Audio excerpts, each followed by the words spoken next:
It's late, the kind of late where the whole world has gone to sleep and you haven't. And here's the thing nobody warned you about. It wasn't the goodbye that would break you. It wasn't the last conversation or the door closing. It's this, right now. The quiet. Dear introvert, the first night is the hardest, so let's get through it together. Everyone told you the breakup would hurt. They warned you about the crying, the missing them, the empty side of the bed, but nobody warned you about the silence. Because you're not like everyone else, you're an introvert. Silence has always been your friend. It's where you rest. It's where you come back to yourself.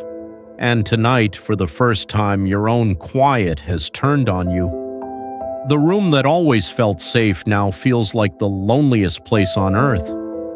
So that's what this letter is about. Why the one place you go to feel okay suddenly feels unbearable.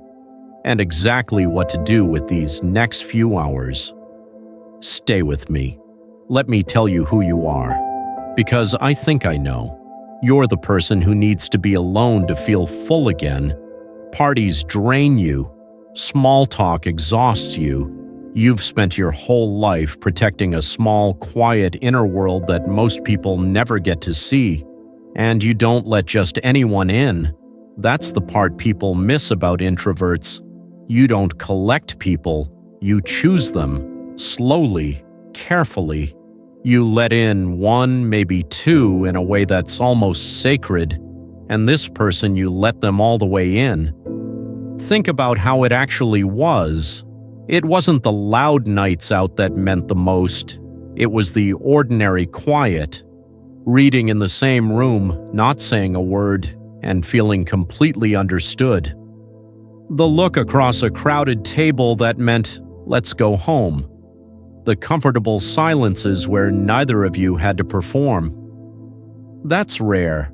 Most people spend their whole lives never being quiet with someone and feeling safe. You had it. Your love didn't live in grand gestures. It lived in the quiet. That's what made it so deep. And that's exactly why it hurts the way it does. Because when they left, they didn't just take a person out of your life. They left their fingerprints all over the one room you go to be safe, your solitude. So now, when you try to retreat into your own company, the thing that's always healed you, they're already there, in every corner of it. And your friends? They mean well. They really do. So the advice comes. Get out of the house. Don't sit there alone. Download the apps. Come out with us. Keep busy. Distract yourself. And maybe you tried. Maybe you forced yourself out into the noise, into the crowd, into the bright, loud rooms where everyone seemed fine. But it made it worse, didn't it? Because that advice wasn't built for you. It was built for a different kind of person. Someone who refills in a crowd, you empty in one. So you came home. And the second the door clicked shut, the silence hit you twice as hard as before. And then it happens. The small thing that undoes you. You reach for your phone. Because something funny happened, and for half a second your thumb is already finding their name, the way it has 1,000 times, to tell them, like you always do. And then you remember. That's the cruelty of it. Not the big moments, the tiny automatic ones. The reach that has nowhere to land now. And there's a loneliness hiding inside the loneliness. Because who do you even tell? You're the private one, the one who holds it together. Your friends have never really seen you fall apart, and some part of you can't stand the thought of them seeing it now. So you carry it alone, in a way the loud people never have to. They break down out loud in a group and get carried. You break down in silence at 2 a.m. with no witness in the room. That's the introvert's particular kind of heartbreak, not just losing them, losing them with nobody there to see. And so you tell yourself you should be stronger than this. You've handled hard things before, alone, and you should be able to handle this the same way. But this isn't the same. This one got inside the walls. This one you didn't just think about, you let yourself feel. And that is a different kind of undoing. And your mind, that deep, beautiful, endless introvert mind, does the thing it does best. It goes looking. Every word, every text, the look on their face, the last thing you said, what you should have said. You replay all of it on a loop, in high definition, in the dark. And here's the cruel part. The very thing that makes you special, that rich, deep inner world, that mind that feels everything so completely tonight, it's the thing torturing you. Your greatest gift became the weapon pointed at your own chest. And somewhere in that spiral, a quiet, terrible thought shows up. What is wrong with me? Why can't I just move on like everyone else? Why do I feel this so much more than they seem to? So let me answer that right now. Because it's the most important thing I'll say to you tonight. Nothing is wrong with you. In fact, there's a reason you feel this deeper than the people around you. Introverts don't process life on the surface. You run everything through the deep water. Every memory, every meaning, every small moment. It's why you loved so completely. And it's why the loss reaches parts of you other people don't even have the map to. You didn't love wrong. You loved deep. The depth is the whole point of you. So you've been asking the wrong question. You've been asking, how do I escape this silence? But what if you were never supposed to escape it? Here's what almost nobody tells you. Introverts don't heal the way the world tells us to. We don't heal by running out into the noise. We don't heal by drowning it in distraction. We heal inward. The same way you've always processed everything, the big decisions, the hard days, the whole shape of your life, quietly, alone, on the inside. That's not a flaw in how you're wired. That is how you're wired.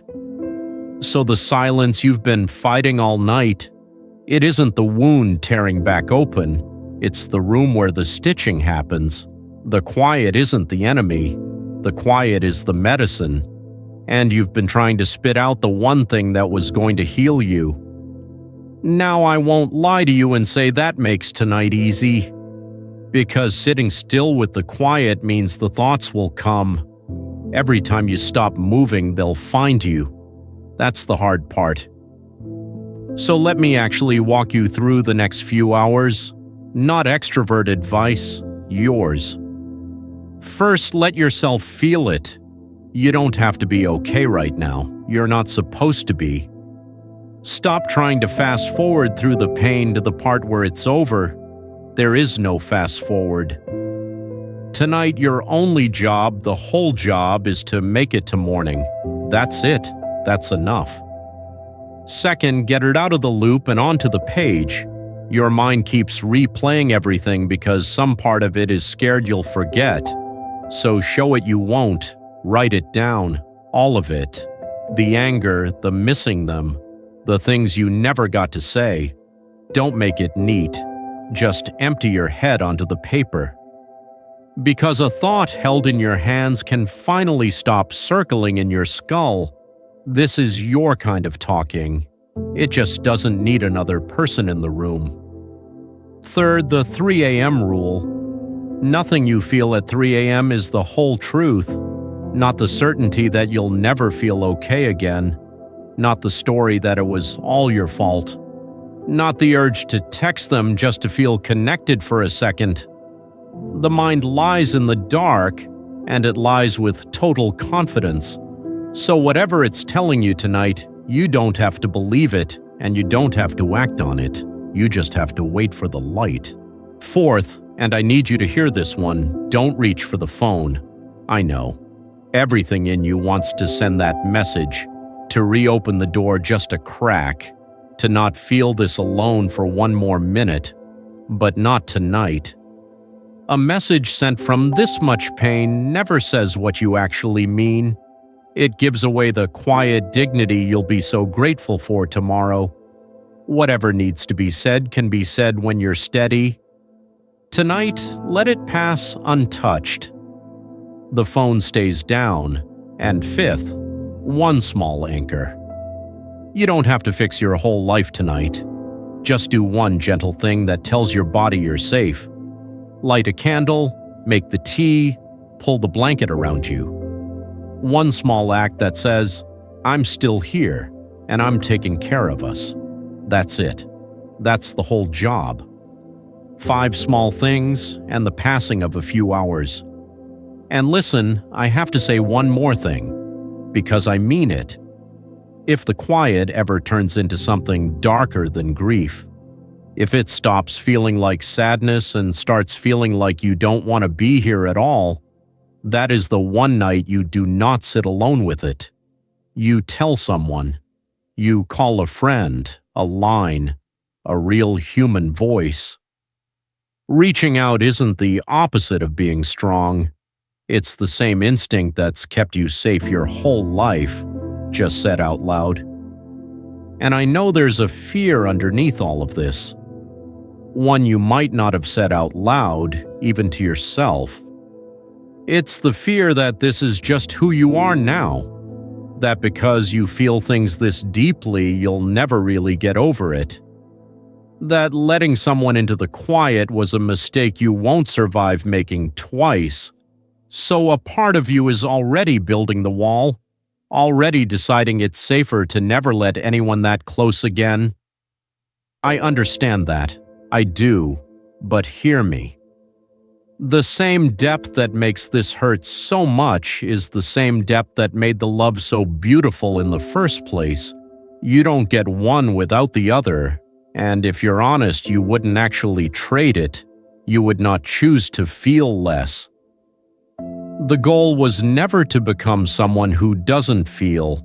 The goal is to heal and to keep that door, your door, the one to the quiet, able to open again one day. When someone worth it comes along, not tonight, not soon, but one day. Loving deeply is not a flaw you have to fix. It's a rare thing the world runs short on.